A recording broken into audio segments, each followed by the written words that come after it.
Welcome to the Season 2 of the India Energy Hour podcast.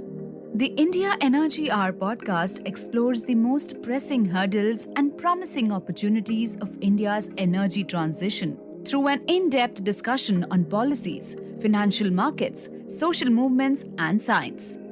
The podcast is hosted by energy transition researcher and author Dr. Sandeep Pai and senior energy and climate journalist Shreya Jay. The show is produced by multimedia journalist Tejas Dayananda Sagar.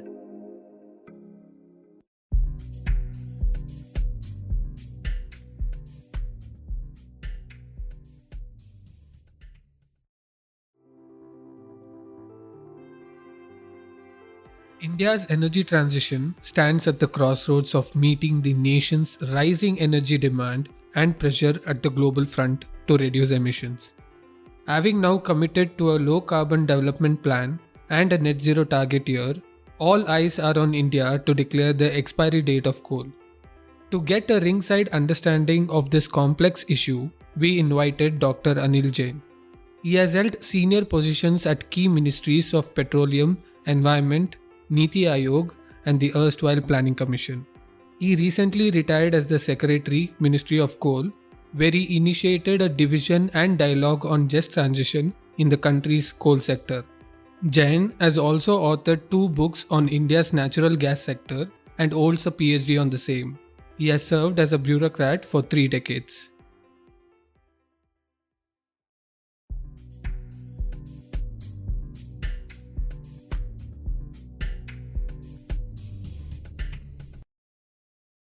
Hello, Mr. Jain. Thank you so much for joining us today at India Energy Hour. We are absolutely delighted and I must say honored to have you here. You have been one of the most assertive voices in the Indian energy space and you have covered gamut of issues in your career as a bureaucrat. You've served at various positions, but I must say that your association with oil and gas and coal has been the most promising for, say, country's energy future. So thank you again for joining us here today. Thank you. Before we jump into this very important and pertinent topic on energy transition, Mr. Jain, we wanted to understand your journey. You have been a career bureaucrat, you have held several senior positions in key ministries such as oil and gas, coal. You have been involved for so long in NITI Aayog as well, where you were responsible for many key initiatives which have paved way for several reports and several studies in the energy sector. Can you tell us a little bit about yourself? Where are you from? What did you study? And how did you end up being here in the Indian governance and Indian bureaucratic system?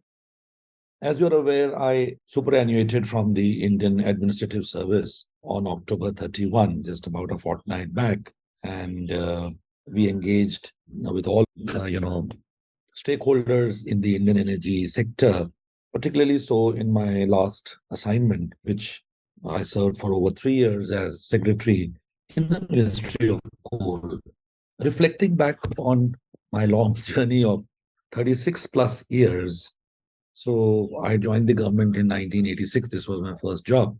And after the initial years in the state of Madhya Pradesh, to which I was allocated, serving as district magistrates and various assignments in the state headquarters, I landed up in Delhi in 2003. So last 19 years, IS officers in India serve both the state and the center. So I chose to come to Delhi in 2003. Between 2008 and 2012, I returned to my parent cadre. But instead of going and serving again at Bhopal, I chose to be the resident commissioner.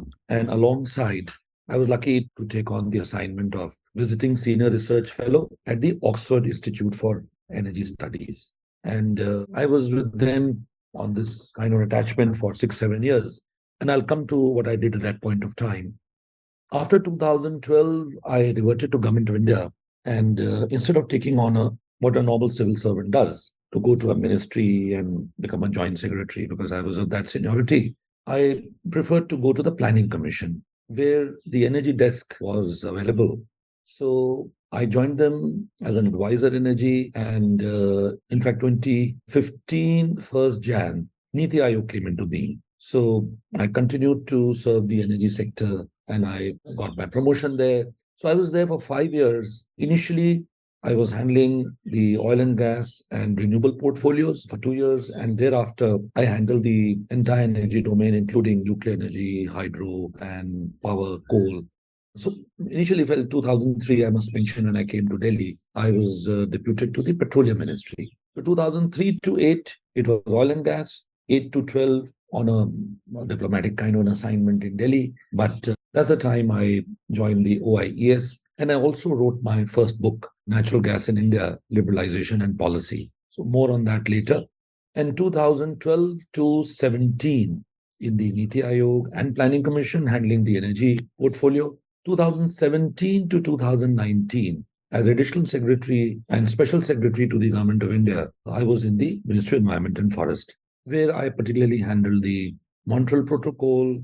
I did the wetlands and biodiversity. I was also the chairman of National Biodiversity Authority for a year. And I also handled the Hazardous Substances Division, which handles all the wastes. So I was doing the plastic waste. In fact, I got the opportunity to raise the concern on single-use plastic. And I may say that I was one of the principal actors who got the Prime Minister to declare in 2019 World Environment Day that India will eliminate single-use plastic by 2022. And also the impact assessments, environment impact assessments, EC, grant of ECs, etc. So I did that from 2017 to 2019 and 2019 to 2022. Again, very fulfilling to me, and I do hope I was able to contribute something to the coal sector. It's perhaps the longest tenure anybody has had in the last 27 years. So this is my career span, and I'm lucky that Government of India utilized me largely in the energy and environment space for the last 19 years, something which I don't think any bureaucrat in India has had the honor or privilege of doing so.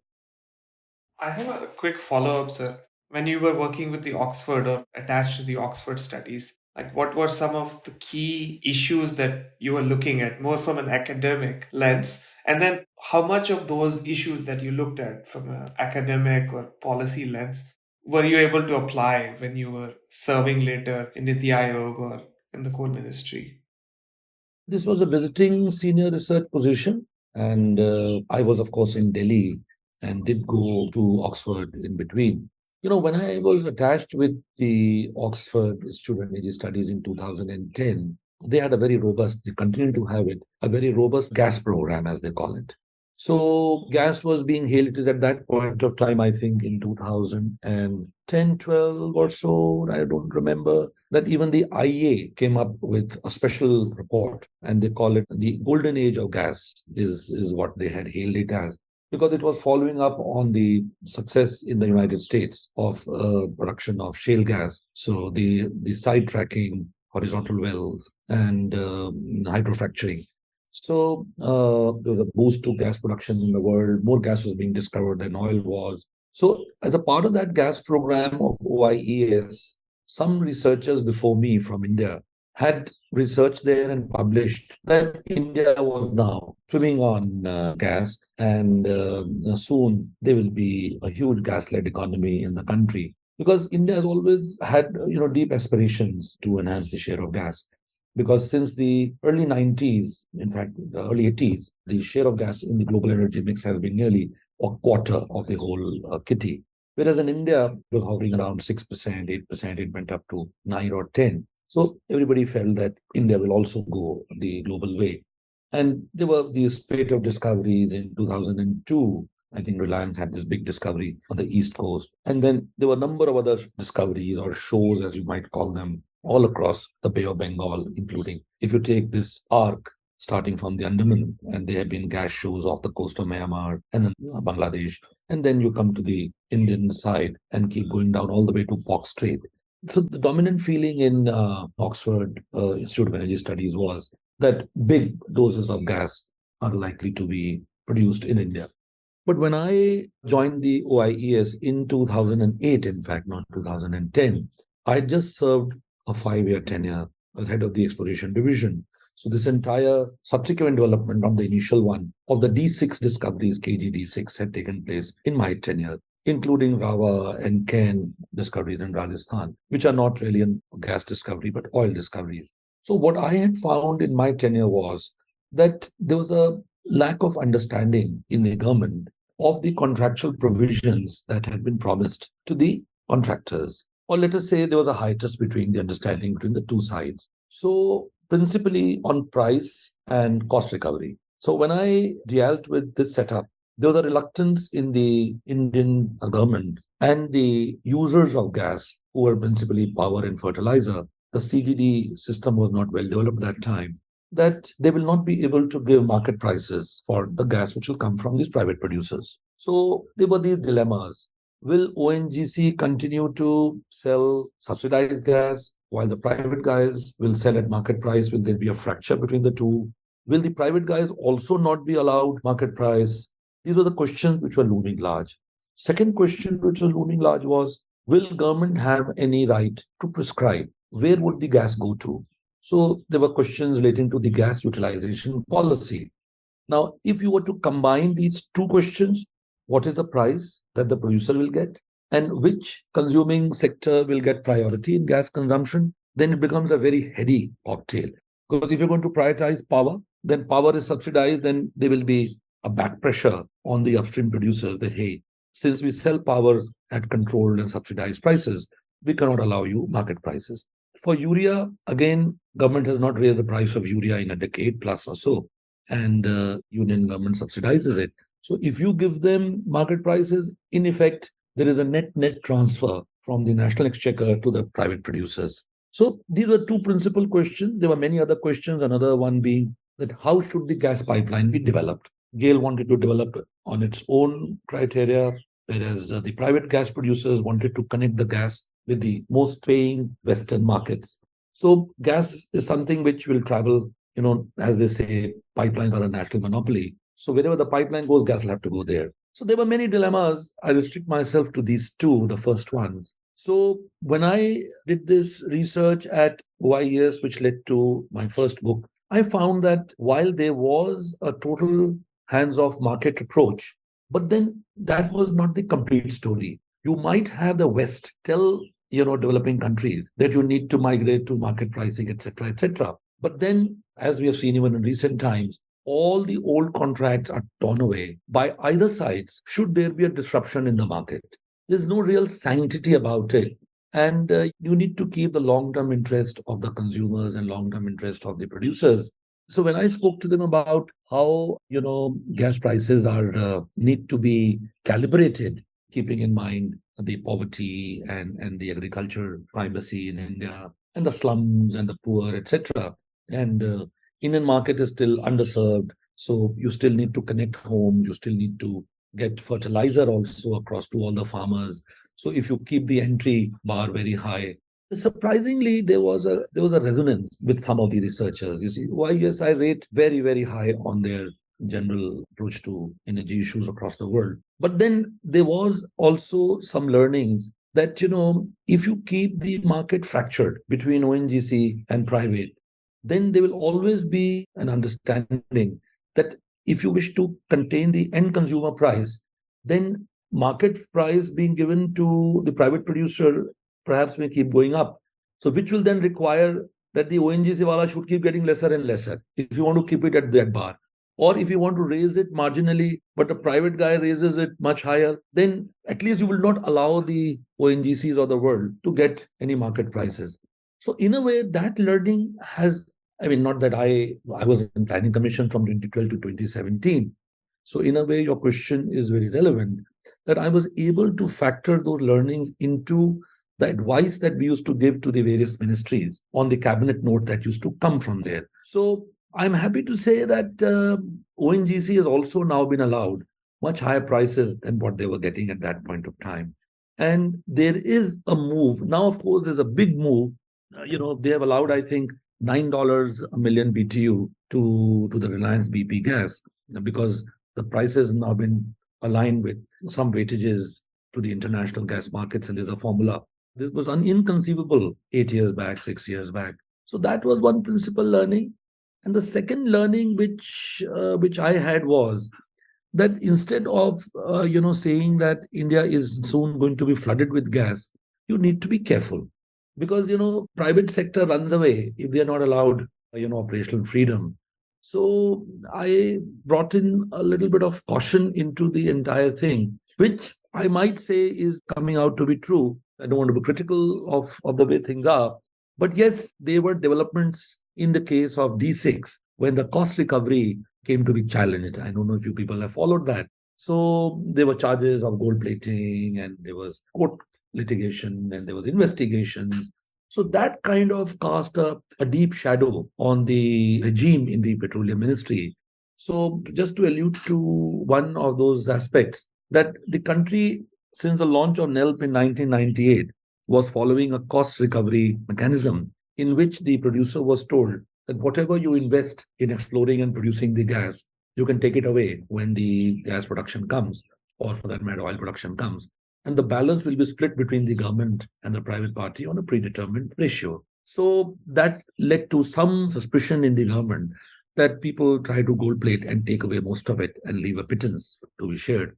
So that led to the government jettisoning that approach. And now there is a flat revenue share approach. I personally don't agree with that approach. And I was part of a committee which the Petroleum Ministry had formed, popularly known as the Kelkar Committee. It was formed in 2013, and they gave a very comprehensive report and recommended that don't jettison the cost recovery approach, because Indian sedimentary basins are not as prospective as those in maybe Gulf of Mexico or the Arab Saudi Arabias of the world or North Sea.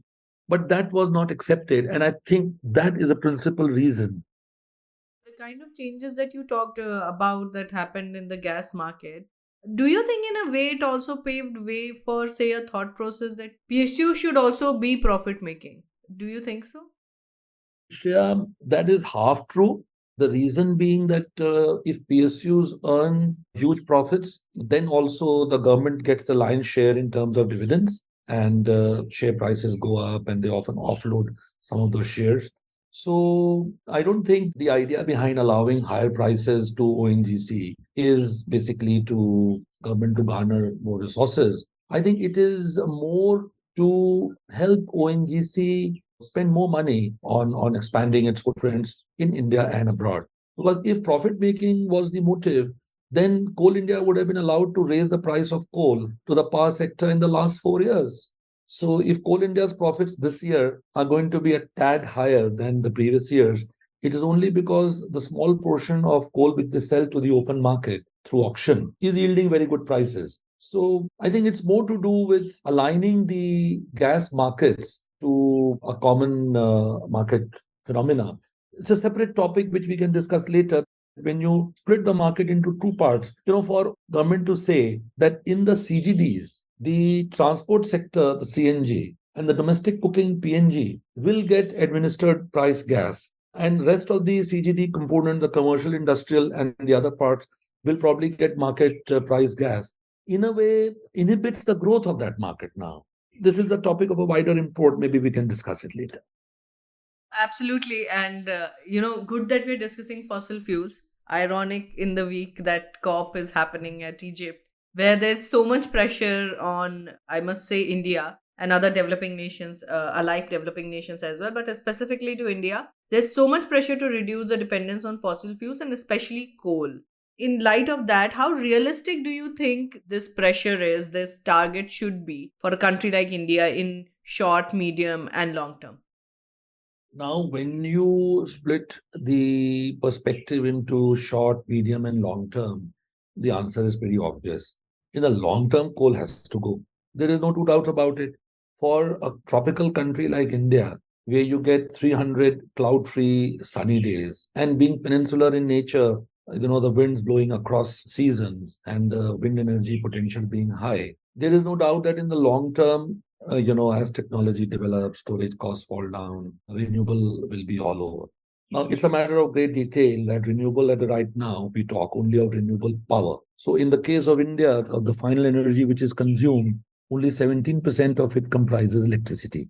So when you are talking of renewable and coal being phased out, actually people don't realize that they're only addressing the 17% of the spectrum. So I assume that with growing electrification, maybe of cooking, of some of the industrial processes, and of mobility, this 17, the global being 26, will gradually move from 17 to maybe 2022 in the next 7 to 8 years. So in the long term, as I have said. Now, in the short term, if you say 10 years, I don't think it is possible to reduce the dominance of coal in the country. Anybody who says that, I would go strong far enough to say, does not understand the energy domain. They're very quick numbers that India's per capita electricity consumption, as we all know, you see, with a grid of the size of 1400 billion units, if you garner maybe some captives and others, maybe it is 1500 billion units. And a few days back, we saw India's population has already crossed 1.4 billion. So India's per capita electricity consumption is not even 1100. And global average is about 3000. US is 11,000 and rest of it. So with such low per capita electricity numbers and electrification only having reached the rural areas in the last few years, and that also some of you who know the electricity sector very well, this Deen Dayal Upadhyay Gramin Jyoti Yojana, and prior to that the RGGVY, those have only provided for infrastructure to deliver not even 1 kilowatt hour consumption to the rural areas. So they've kind of done some calculation that one mobile charge, four maybe LED lights of 7 watts each, one fan, maybe something. So where is the animal spirits being unleashed in the electricity demand sector? Now that will happen gradually, and when that happens, India's per capita electricity consumption may not reach, maybe I might say that we are growing a system in a very efficient manner. We may not even reach 3000, but we may at least reach 2000 and satisfy our energy urges. At that number, and the population projection going to 1.7 billion or so, if I'm correct. So we are talking of a grid size of how much? Maybe 33,000 BU plus.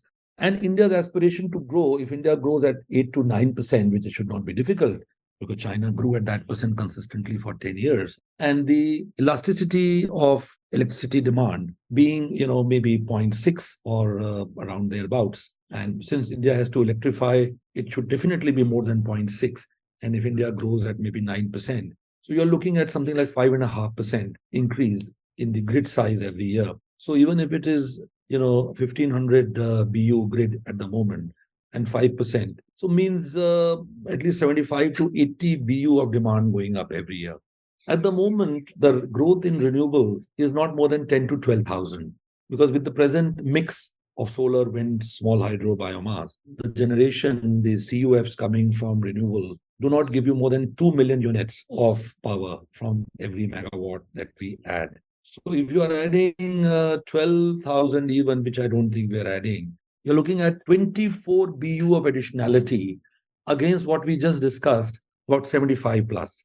So how can anybody just, talk through his hat? So if these are Westerners, then maybe they want to deny India an opportunity to grow.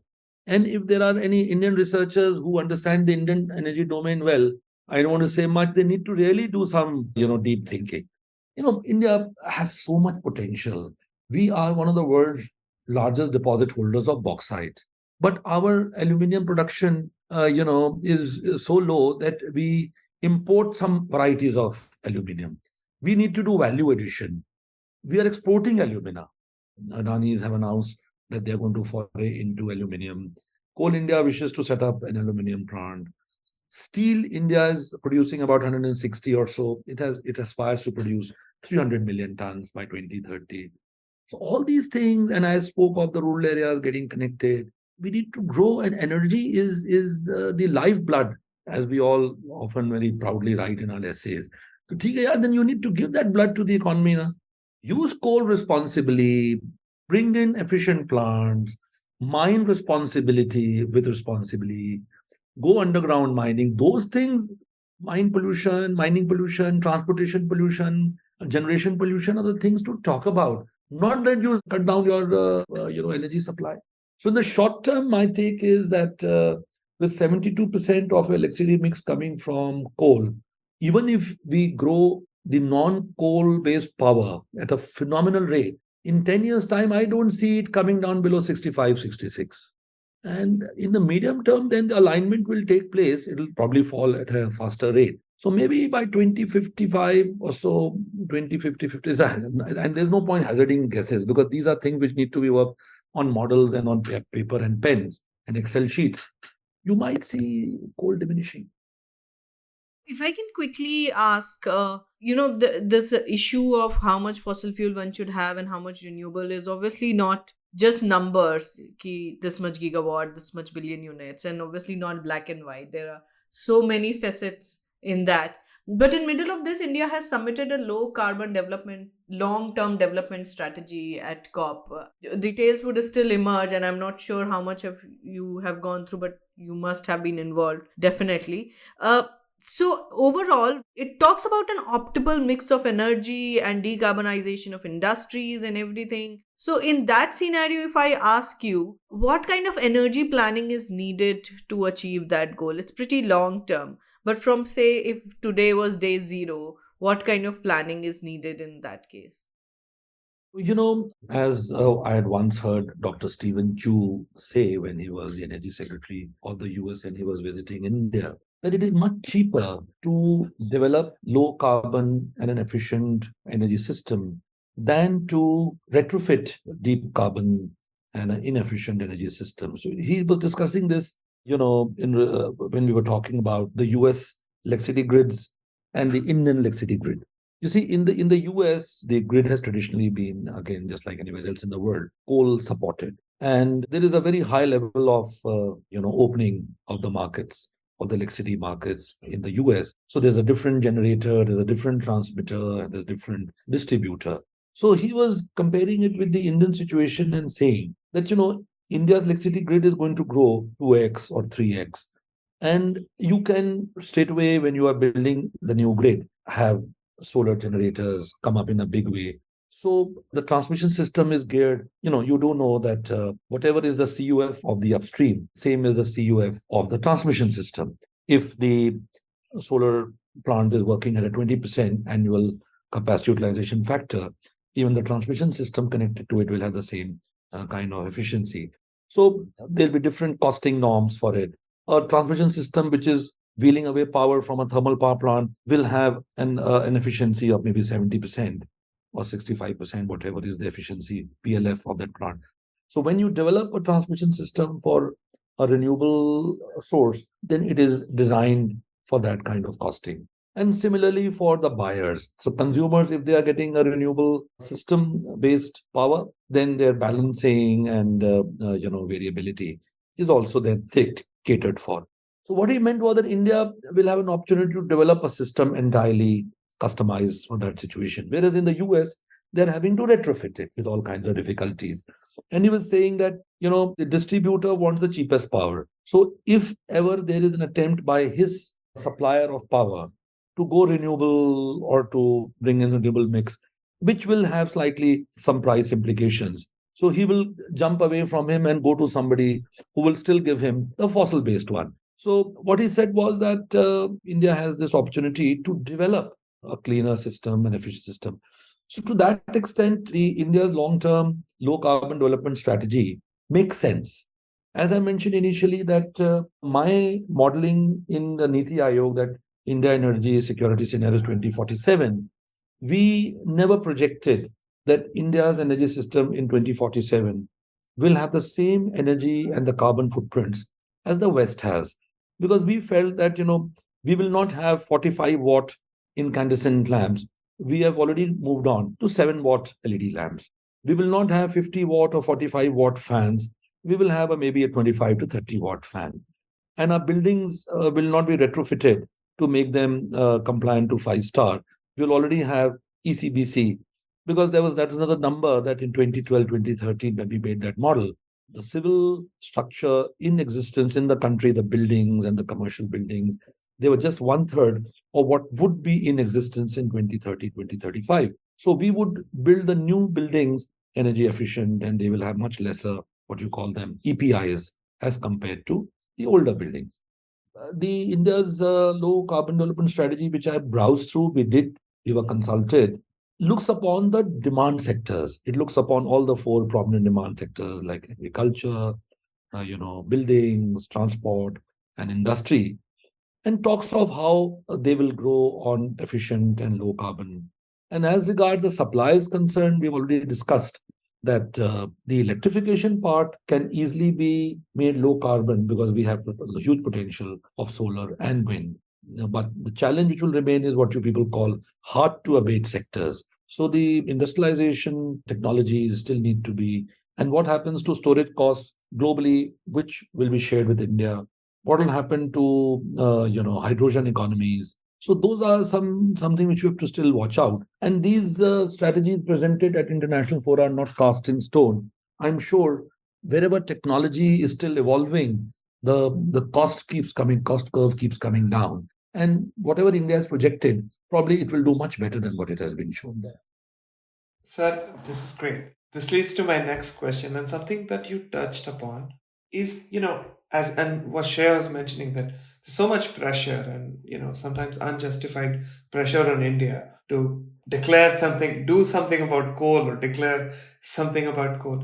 Now, I don't know if you're following these just energy transition partnerships. Last year was with South Africa, or this year with Indonesia. Now I think there's increasing sort of pressure on like India also, or G7 wants to do such a partnership with India and kind of contribute a small amount, some 10, $15 billion to help India wean off coal and help workers and so on. So taking that as an example, and various delegations I'm sure that you have met, perhaps from West, have kind of talked about how India can reduce reliance. So how did you deal with all that, if I can call pressure slash, conversations when it comes to folks coming from across the Atlantic and kind of talking about these issues? So this is more of a kind of a political, and how did you manage that, keeping India's position firm, but at the same time kind of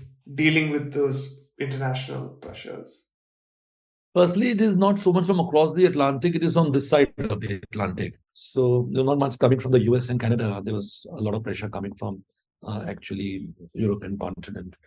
At the outset, let me tell you that still the government of India as a whole, which includes the Prime Minister's office, the Power Ministry, the Finance Ministry, and us and NITI Aayog and all of us, still they haven't come out, and Ministry of External Affairs, not to forget them, have still not come out with a very clear stated roadmap ahead on how to engage on JETP. So at the moment, the whatever I tell you will be from the coal ministry's perspective while I was there, and some little bits which I was able to understand from the other quarters. So what has happened is that after Glasgow, at least in our thinking in the coal ministry, a major development took place. You see, it was for the first time that India committed to a net zero timeline. As long as India had not committed to a net zero timeline, there could not be any issue of abating coal. It was business as usual. But when India says that 2070, which means that a target date has been set. Now, whether you start reducing today or you drastically shut down everything in 2069, is the larger question, which will probably be spelled out by the MOFCC in these documents and MRVs and reporting, which they probably have to do as a part of the Paris and the Glasgow and whatever framework of the UN system. But we in the coal ministry did realize that even if we don't have to shut down our coal mines, we need to start talking about it. So we got the license to talk about it, number one.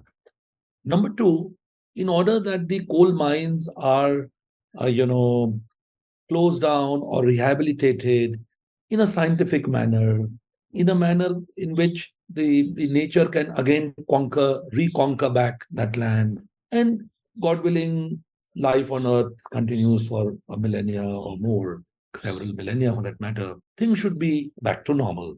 We owe it, back. And I had spent my 2 years in environment ministry, and theoretical base of environment clearance was that, minimal damage to the environment and the site restoration once you have done your job and you move away.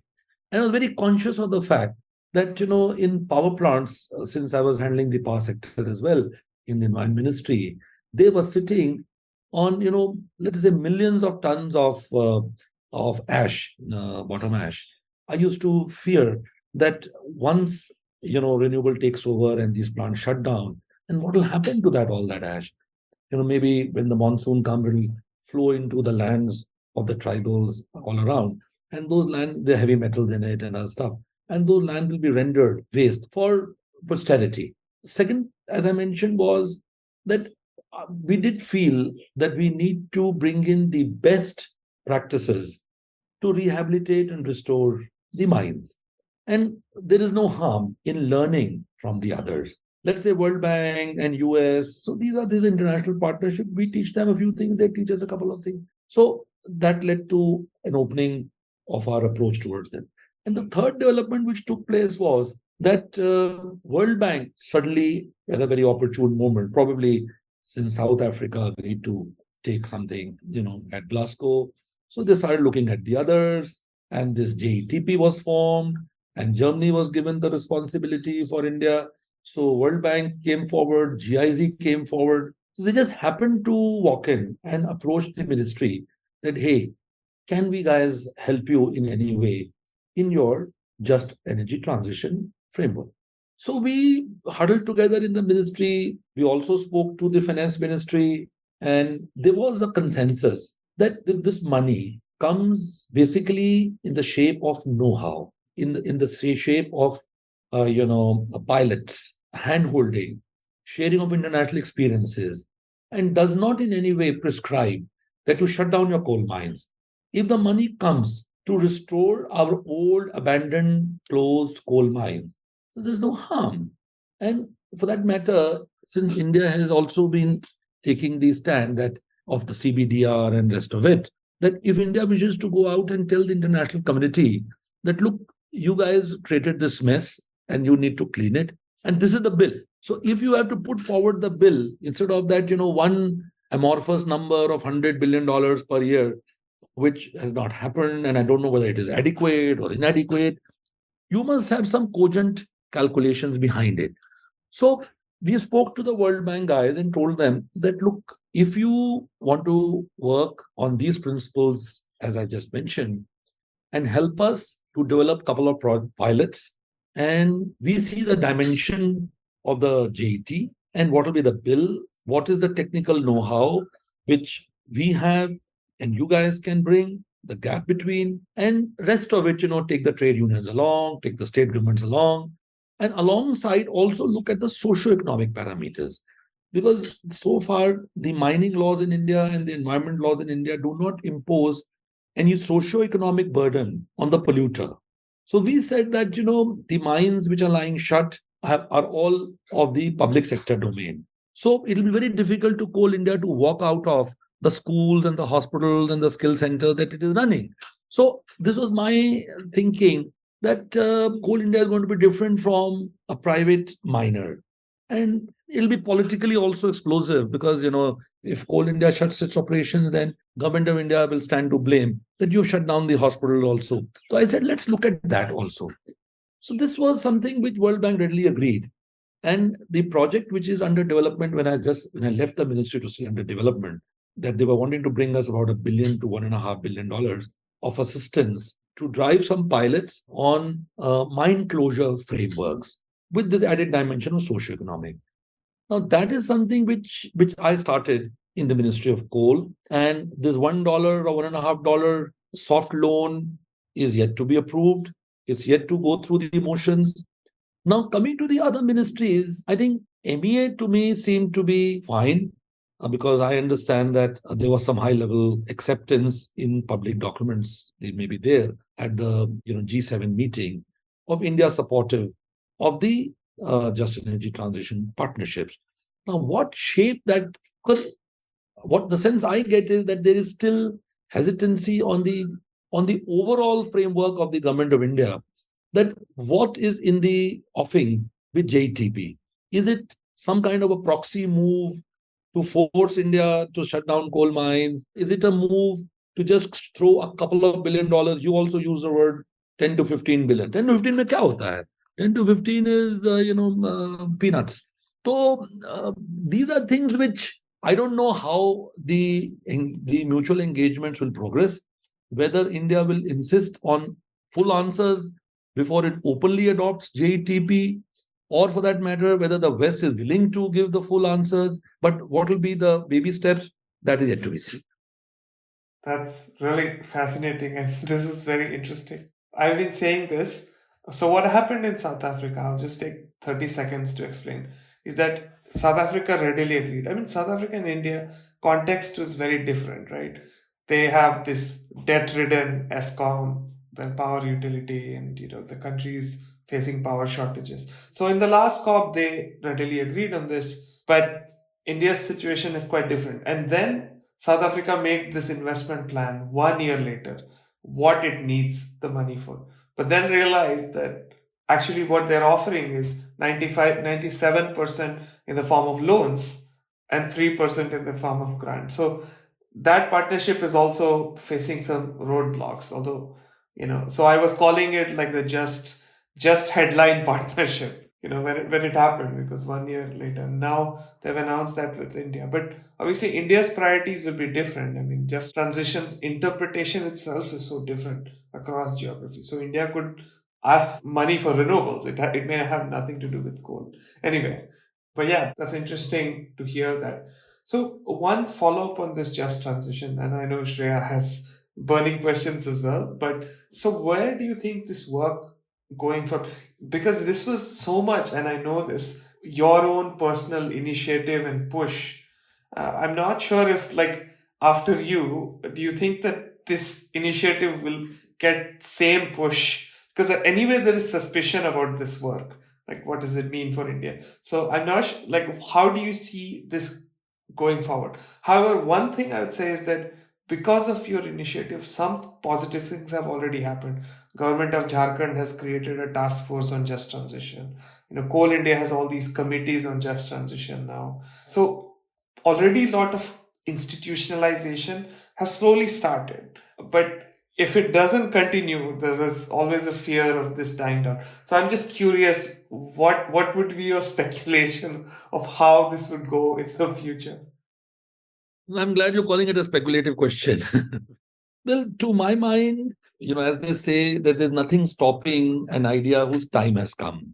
And as I mentioned to you that I'm not categorically stating, but I think at the G7 communique, which came out of Germany, when the Prime Minister went, or there was some, acknowledgement of India of endorsing. I'm not sure of what exactly the wordings are. But I think the idea has come, and it'll be very difficult for India to back out, that we will not even access your know-how.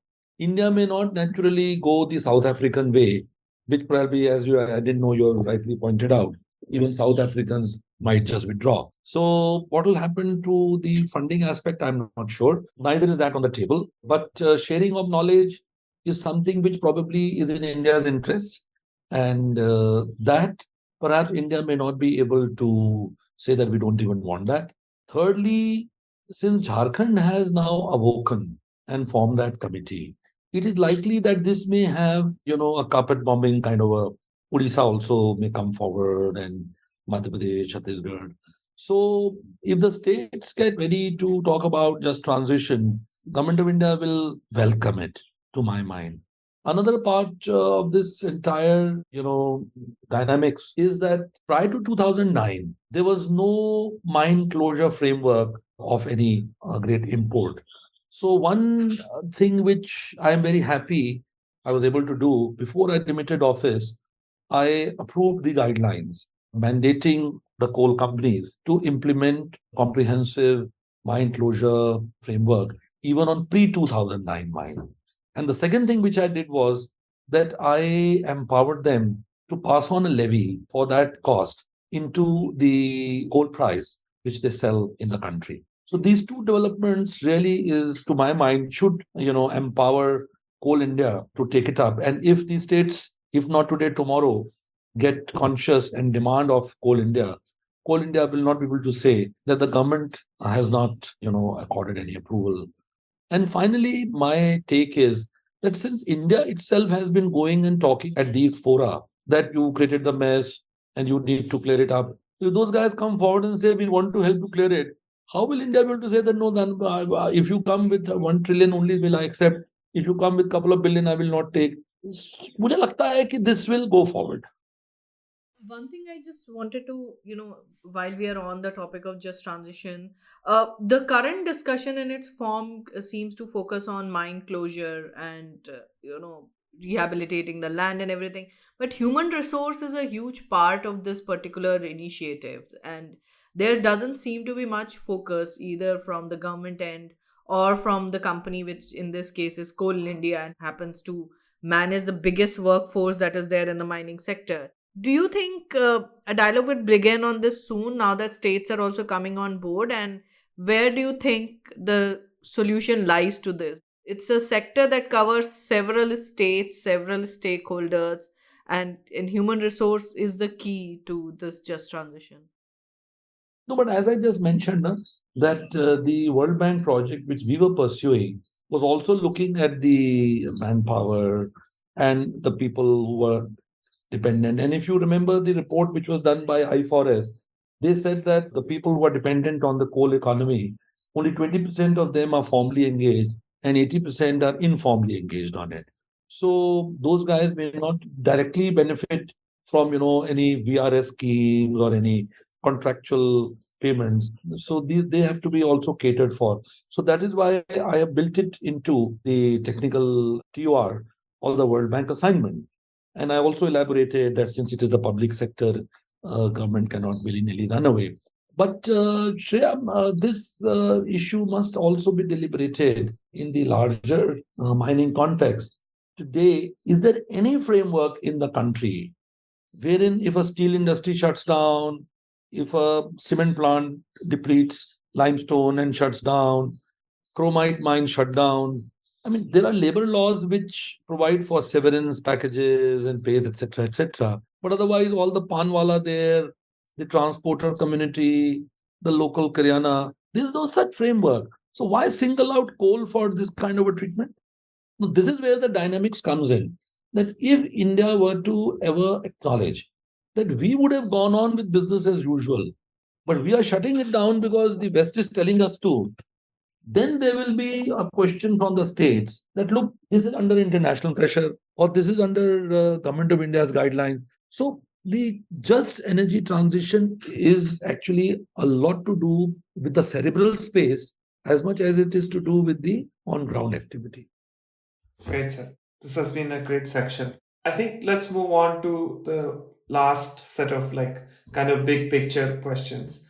One thing I have always wondered is, different ministries in India have different mandates, right? Environment ministries monitor the mandate, coal ministries to produce coal, power ministries, power. How much do these ministries talk to each other? Is there integrated planning in the country in terms of thinking about, a comprehensive energy policy in the country? How much is the need for integrated planning if it doesn't exist? This calls for a full session with me because you might recall I wrote the draft national energy policy. So, there is a desperate need to have a coordinating mechanism. You see, to prescribe that there should be a common energy ministry would be to not to acknowledge Indian governance scenario. So I would, lob for something lower than that and call it a coordinating mechanism. Now, whether that coordination should be done by the Prime Minister's office, where there used to be an energy coordination committee headed by the Prime Minister, or it should be done by the NITI Aayog. Unfortunately, NITI Aayog, which was set up, as I mentioned, on Jan 1, 2015, when Dr. Pangadia was there and I was heading the energy division, we tried to do this draft national energy policy, but it could not go through. So the last coordinating effort was in the times of Planning Commission, which was in 2008, when they did the Integrated Energy Policy Report. And I think it took the shape of a policy in 2009 or so. So since 2009, in the last 13 years, India has, in a way, not updated its integrated energy policy. Not to say that there is no policy.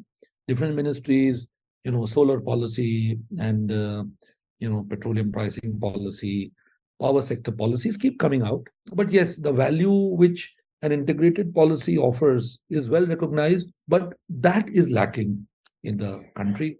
It is the need of the hour. And I, who myself authored the national energy policy, cannot deny that it was useful. But to bring all the energy ministries to the same platform, even presently, when there's a common minister between power and renewables, it becomes very difficult for them to coordinate their competing aims. Because this guy is doing coal-based power and that guy is doing renewable power. So, how to support one and how to make the other go back? So, this is a subject of abiding interest and needs to be discussed in fair amount of detail. And then the other challenge is states, they might or might not embrace the idea of what the center is planning in terms of an energy transition in the country. Do you think that they would also be on board? I'm sure it would be challenging, but is there a way to get, states also together on this particular subject? Or would it be a market driven need that will drive them? You see, share market driven will not work in the case of coal transition. Just energy transition, when you say, then you bring in renewables and so many other things. If you're talking of coal transition mein market phenomena will not work. The reason being that the price of coal sold so far in the country did not have an element of mine closure frameworks. So that money has not been provided for. So today, if you tell Coal India that this is all the dirt that you created, please clean it, where is the money? Forward going market phenomena can work. You see, even today, whatever money is being garnered from the coal sector, be it NMET or be it Mineral Development Fund, etc., etc. So you talk to people that please allow this to be used for mine closure framework, people come biting at you because the vested interest, and which is normal in a polity. Mine Development Fund is meant for the Gram Panchayat and for them to do what they want to do to the hospitals, or they want to do a little bit of a pavementing, school building, buying furniture. They will not let you use that for putting the earth back into the mines and scientifically closing, or for that matter, compensating the informal workforce. You see, when this question was raised to me, that what is your outlook on the just energy transition partnerships? Either you imbibe from what the rural region of Germany did, or what Appalachian region of US did, or you do on your own. And I also mentioned to you that in the case of pre 2009, when I issued the guidelines, I also gave them a mechanism to garner resources for it. Because you just give guidelines and don't show where the money is going to come from. So earlier they do the market frameworks, the better it is. Otherwise, it will become more and more difficult. The 400 rupees which coal sector gives per ton for GST compensation, which was meant to be withdrawn, I think, in 2023 or so, government has extended that also. So once a particular funding is tied to a particular end use, it's very difficult to snap that.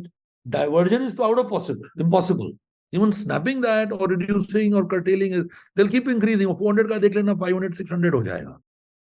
Well, sir, thank you so much. This has been a really remarkable conversation. I have one final, very short question. So, what are your plans now? After having such a prolific career, the energy sector in India is looking at you and asking what is your next plan? Is there a third book on the way?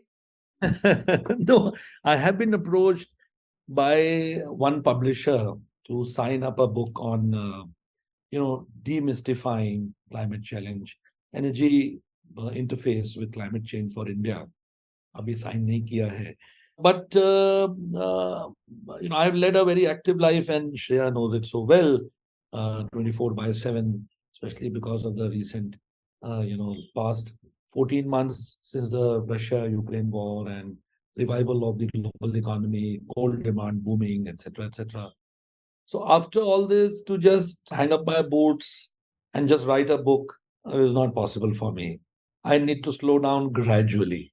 Number two, the imperatives which I see, I did my PhD 2 years back, and my book based on PhD just released 3 months back. So having done so much, I went to planning commission of my own volition. You see, the then deputy chairman, Dr. Monte Ahluwalia, he released my first book. And he thought that, in fact, he told me, you're an energy economist and where are you? Where are you whiling away your time? So I chose to go to planning commission on my own. So I spent those 5 years not being a regular JS of a ministry, writing these documents which ultimately did not get accepted. So I would like to remain involved in policy advice, in think tank activity, in academia. I might teach. I'm talking to some universities for part-time teaching assignments, talking to some think tanks on, assisting their young researchers in doing some researches.